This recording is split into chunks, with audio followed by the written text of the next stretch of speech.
পবিত্র জশ্নে ঈদে মিলাদুন্নবী সাল্লাল্লাহু আলাইহি ওয়াসাল্লাম উদযাপন উপলক্ষে চট্টগ্রামের ফটিকছড়ি পৌরসভাস্থ ঐতিহ্যবাহী শফিকিয়া দরবার শরীফে আজ 22 আগস্ট শনিবার বর্ণাঢ্য জশ্নে জুলুস অনুষ্ঠিত হয়েছে।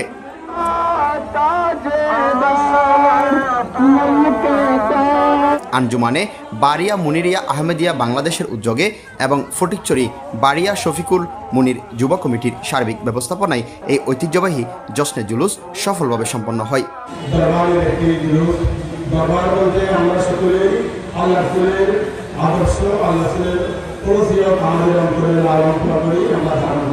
সকাল 9:30টায় শফিকিয়া দরবার শরীফ প্রাঙ্গণ থেকে এক বিশাল জুলুস বের করা হয়। জুলুসটি ফটিকছড়ি পৌরসভার প্রধান সড়ক, গুরুত্বপূর্ণ বাণিজ্যিক কেন্দ্র বিবিরহাট বাজার এবং চট্টগ্রাম কাগড়াছড়ি আঞ্চলিক মহাসড়ক প্রদক্ষিণ করে পুনরায় দরবার শরীফে ফিরে আসে। সকাল থেকেই ফটিকছড়ির বিভিন্ন প্রান্ত থেকে হাজার হাজার ধর্মপ্রাণ মুসলিম রাসূল প্রেমের স্লোগান, কালেমা খচিত ব্যানার, প্রেস্টুন এবং বিভিন্ন রঙের পতাকা হাতে দরবার শরীফে প্রাঙ্গণে সমবেত হন। জুলুস শেষে দরবার শরীফ প্রাঙ্গণে এক আলোচনা সভা ও মিলাদ মাহফিলের আয়োজন করা হয়। এতে বক্তব্য রাখেন বড় শাহজাদা হাফেজ কারি মাওলানা ফখরুদ্দিন কাদের চৌধুরী, মেজর শাহজাদা আলহাজ সালাউদ্দিন চৌধুরী এবং বাংলাদেশ সরকারের সিনিয়র যুগ্ম সচিব আরফাতুল আলম। সবাই অন্যান্যের মধ্যে আরও বক্তব্য রাখেন মাওলানা মোহাম্মদ মনিরুদ্দিন, মাওলানা রাশেদুল আলম শফিকি এবং মাওলানা মঈনুদ্দিন কাদের সহ আর অনেকেই। বক্তারা তাদের বক্তব্যে পবিত্র ঈদে মিলাদুন্নবী সাল্লাল্লাহু আলাইহি ওয়াসাল্লামের তাৎপর্য ও গুরুত্ব তুলে ধরেন। তারা বলেন, হযরত মুহাম্মদ সাল্লাল্লাহু আলাইহি ওয়াসাল্লামের সুমহান আদর্শ ও সুন্নাহ অনুসরণের মাধ্যমেই সমাজে শান্তি, সম্প্রীতি ও বৈষম্যহীন মানবতা প্রতিষ্ঠা করা সম্ভব।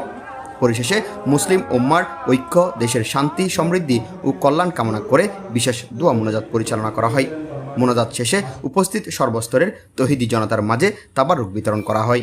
উপস্থিত রয়েছেন দরবারের আশিকিন, মুরিদিন, মুরিদান, সালেকিন এবং সাথে সাথে আমাদের মাঝে অসংখ্য মেহমান উপস্থিত রয়েছেন। বিশেষত আলোচনা জামাতের গুরুত্বপূর্ণ নেতৃবৃন্দ, বাংলাদেশ জাতীয় দলের নেতৃবৃন্দ সহ বিভিন্ন রাজনৈতিক দলের অনেক নেতৃবৃন্দ এখানে উপস্থিত রয়েছেন।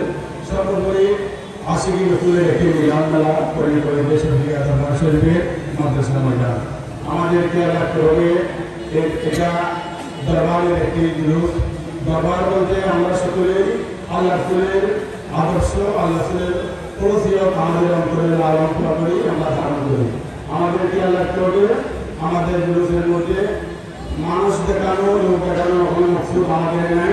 আমরা সম্পূর্ণ তাকওয়ার ভিত্তিতে আল্লাহ রসুলকে সন্তুষ্টি করার জন্য আমরা বিভিন্ন দূর দূরান্ত থেকে আমরা এই অর্থনৈতিক খরচ করে শারীরিক সময় দিয়ে আমরা শরীর সামনে রয়েছে।